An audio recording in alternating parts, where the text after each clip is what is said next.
স্বাধীনতা পুরস্কার এর তালিকা ঘোষণা করা হয়েছে। আমার সঙ্গে এই মুহূর্তে স্টুডিওতে আছেন আমাদের এন্টারটেনমেন্ট এডিটর ঋষভা হায়াত। তার কাছ থেকে আমরা শুনি তাদের ফিল্ডে কারা কারা পেয়েছেন, অন্যান্য কারা পেলেন, সেগুলো শুনবো। ঋষভা। এইবার সাংস্কৃতিক অঙ্গন থেকে আমাদের হানিফ সংকেত ভাই ইত্যাদির যে হোস্ট, প্রডিউসার, ক্রিয়েটর, উনি পেয়েছে। আর মরণোত্তর পুরস্কার পেয়েছে বাশির আহমেদ। সে 60 দশকের খুবই পপুলার, খুবই ফেমাস, খুবই তার বেশ নামডাক ছিল তার, এখনো আছে। তার কিছু কিছু গান আছে মানুষ এখনো বছর বছর ধরে শুনছে, এভারগ্রিন একজন বলতে পারেন। এনারা দুজন এবার সাংস্কৃতিক অঙ্গন থেকে এই প্রেস্টিজিয়াস অ্যাওয়ার্ডটা পেল।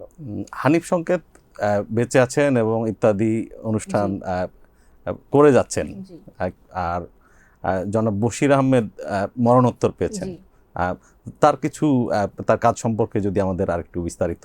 তার কাজ সম্পর্কে আসলে ভাই বলতে গেলে হিউজ তার পোর্টফোলিও। 60 দশক থেকে শুরু করে একদম পাকিস্তান আমল থেকে শুরু করে যে মুভিগুলো পুরোনো দিনের একদম ছিল, ওখান থেকে শুরু করে এখনকার মানে তার বেঁচে থাকা পর্যন্ত যে বাংলা মুভিগুলো যত ছিল, তার অবদান আসলে এভাবে বলে শেষ করা যাবে না। কিন্তু যারাই তাকে চিনে সবাই মোটামুটি বলা যায় যে সাংস্কৃতিক অঙ্গনে মোটামুটি সবাই তার চেনা পরিচিত।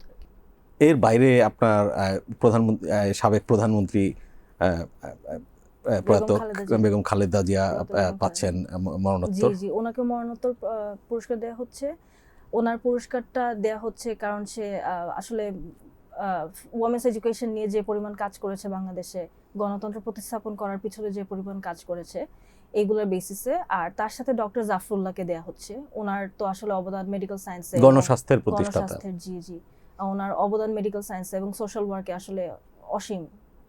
হি ওয়াজ দ্য আর্কিটেক্ট অফ যে বাংলাদেশের ওষুধ পলিসি যেটা বলা হয়, সবার কাছে ওষুধ পৌঁছে দেয়া, সবার কাছে হেলথ কেয়ার পৌঁছে দেওয়ার যে ব্যাপারটা, উনি তো ওনার হাত ধরেই আসলো আমাদের দেশে আসলে।